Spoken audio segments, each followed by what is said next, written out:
This is how Rolex Authorized dealers choose who they sell to. The precision of the watch brand Rolex is well renowned. It's a company whose name is well known outside of the confines of our sector. No amount of money, advertising, or public relations gimmick can match the watch's brand. Rolex watches may only be sold and serviced by authorized Rolex retailers. The best people to help you navigate the variety of available models are such retailers. They can provide you with technical watch advice and assist you in making a decision that will last you a lifetime. But how do these advertisements select their clients, given that they have the requisite knowledge, technical ability, and distinctive equipment for these expensive timepieces? Let's talk about it, shall we? But before we get onto the video, please go ahead and subscribe to the channel if you enjoy the content. Click the like button if you enjoy the video, and to receive alerts for all our new videos, go ahead and turn on the bell icon. Now, Rolex has never made online watch sales, and they aren't going to start anytime soon. Furthermore, it's forbidden for its approved dealer network to do so. However, there are several conditions that Rolex lays on its dealers, and that's only one of them.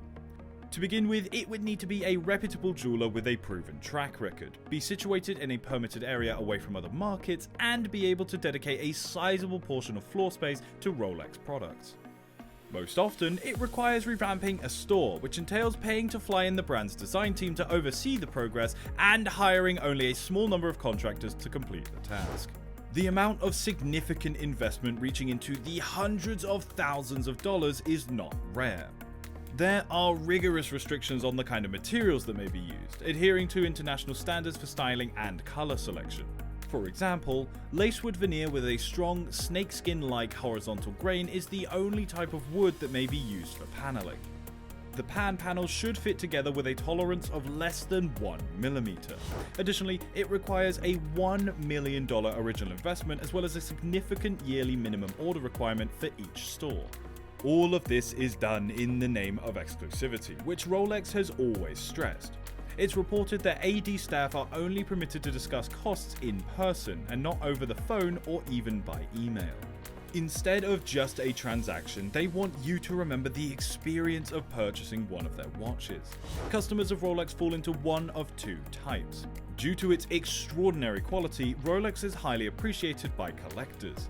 Having the best watch for everyday use may be more important than having a very exquisite detailed craftsmanship.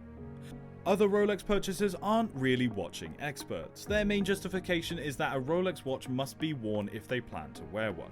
This is a terrific catchphrase for the business because it implies that even someone with no prior knowledge of timepieces would rank one brand as the best. It indicates that the business is operating effectively. You see, authorized Rolex retailers employ a methodology called the Rolex High Demand Supply Matrix to divide their clientele into three categories, which we'll for the purposes call it Type A, Type B, and Type C. You'll currently fall into one of these groups, which are as follows. The most typical type of client is Client Type A, which is a new client with no prior purchasing history. Client Type B is a client with a history of purchasing Rolex, whilst Client Type C is an older client without such history. Authorized sellers will now only rank them from 1 to 11. Criteria 1 mandates that all customers who want to express interest in a high-demand Rolex must visit their chosen showroom and do it in person, not over the phone, before they're even allowed to be offered a watch. This affects customers in all three groups, A, B, and C. The client must present you with proof, ideally the card that they're using to make the payment, before any interest-bearing transaction can be made. At the moment, this is only a need for Client Type A. This entails verifying that social media accounts on platforms like Facebook, Instagram, and LinkedIn are unrelated to selling Rolex watches. It strangely only pertains to clients of Type A and C. Customers of Type C who have previously purchased from Rolex are unaffected because of this. To them, it's somehow unimportant. If the client is the director of a business, you must then validate the directorship and the company's nature by contacting the company's home office. Clients in categories A and C are also affected by this. You could be thinking right now that they shouldn't have to worry about this. Okay, so neither do we. A Google search using their name and company is another step in the research or inquiry process.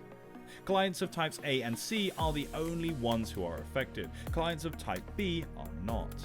A thorough bio must be generated and saved in the system for all types of clients across all types of categories, such as absolutely everyone who enters and exits an AD store. There is an interesting aspect to these advertisements though. If you've previously purchased from this authorized Rolex dealer, but if you haven't done so in the previous year and plan to do so now, it won't be simple. This is because the field team manager must accept your purchase before it can be sold. However, after that, you'd be free to play into the pockets of the regular customers once more. Get a team manager authorization form filled out where the purchase history details will be handled if the client has a purchasing history in the shop. Still, no Rolex purchasing history and all due diligence has been finished. This holds true for both Types A and Type C. Finally, it's crucial to understand how these Rolex IDs select their customers. Client Type C or current clients who have never bought a Rolex watch are the only ones who are affected by this. It claims that although customers can indicate interest in extremely popular models, they won't supply one until the customer has bought a Rolex watch. And that's all for today. Thank you so much for coming along and watching the video. Please make sure to give us a like if you enjoyed and subscribe if you're enjoying the content on the channel. We here at Pure Luxury hope you have a fantastic day and hope to see you in the next video. Until next time.